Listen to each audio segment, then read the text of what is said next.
lugupeetud president, et kõigepealt tere tulemast siia Eesti Jahimeeste Seltsi majja, et me asume siin lauluväljaku veeres, mis on tegelikult ka jahindus on üks osa, päris oluline osa meie jahikultuurist. Aga ma võib-olla tahaksin kõigepealt küsida seda, et Eesti on nii väike maa, et meil on mingi isiklik kokkupuude jahindusega. No mõni on, aga suhteliselt vähe, et kuna ma olen bioloog, siis minu sõprade hulgas on hästi palju ka veretajahi sõpru ja neid, kes käivad istumas öösiti onnides ja vaatamas, mida huvitavat mööda läheb ja kes liigub, et see on alati ka väga põnev olnud, aga tõepoolest on ka mõni tuttav jahimees ikkagi ja kuuleb vahest ka jahijutte, aga rohkem selliseid, et istusin tornis, jäin magama, kui ärkasin, istus metsis püssi toru peal, nii et ikka on mõni. Aga kuidas te isiklikult suhtute jahimeestesse ja jahipidamisse?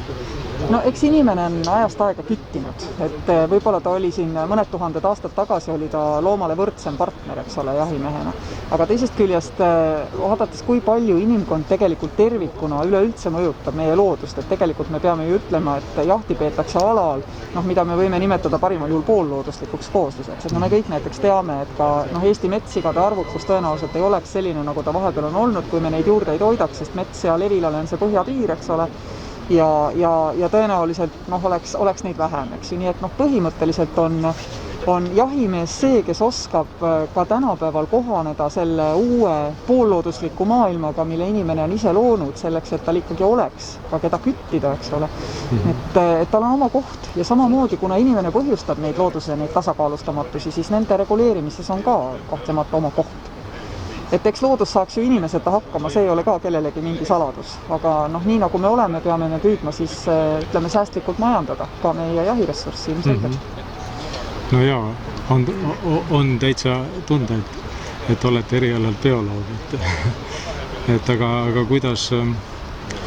kuidas näha jahindust sellise keskkonna või looduskaitse osana? Et me ise jahimeestena näeme küll seda, et jahindus on oluline looduskaitse osa, aga kuidas paistab see väljapoole ühiskonnast tervikuna? Mina siiski näen jahindust looduskaitse osana just selle koha peal, et kui inimene ise on mingil põhjusel mingi tasakaalu paigast ära löönud ja seetõttu mõni liik hakkab teisele konkurentsis alla jääma, või ka lihtsalt inimesel on soov, et meie metsade liigirikkus ei muutuks, et meil on ju ka püüelda hoida seda, mis on, eks ole, et siis tulevad jahimehed appi seda reguleerima, et selline roll neil kahtlemata on ka looduses. Ja võib-olla lõpetuseks tahaksin küsida ka seda, et meil viimasel ajal on ikkagi saanud valdavaks vastandumine kõikvõimalikes küsimustes, et tihtipeale on tunne, et leppimisel ei ole ka kohta ja nii ka näiteks keskkonnateemad on muutunud väga teravaks sellise võitluste keskpunktiks, sealhulgas jahimehed. Et me ise ka tunneme, et leidub inimesi, kes keelaks igasuguse jahipidamise võib-olla ära, et sellist tasakaalupunkti on teinekord väga raske leida, et mis aitaks, kuidas leida ühiskonnas see, et varsti meil ei olegi sellist, kus me põrkume nagu igal hetkel mittemõistmisele. No tegelikult saab ka keskkonnakaitses ja üldse nendes polariseerivates küsimustes siiski teha vahet. Ühed on need küsimused, kus süvenemise ja selgitamisega on võimalik leida, kui mitte konsensus, siis kompromiss.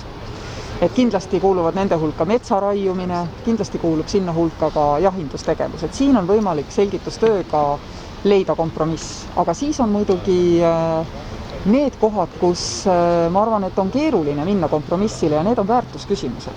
Ja üks väärtusküsimus näiteks on ühiskonnas naiste õigused, teistsuguste õigused. Ja sellisel juhul ei saa enam öelda, et paneme selle vastuolu kõrvale ja teeme nagu muidu sellist praktilist koostööd. Aga õnneks ei kuulu jahindus kindlasti selliste väärtuskonfliktide hulka. Nii et siin, ma usun, on võimalik ikkagi saada läbi rääkida ja leida kompromissi. Jaa, suur tänu teile ja ilusat jõuluaega. Ilusat jõuluaega ja kõike paremat.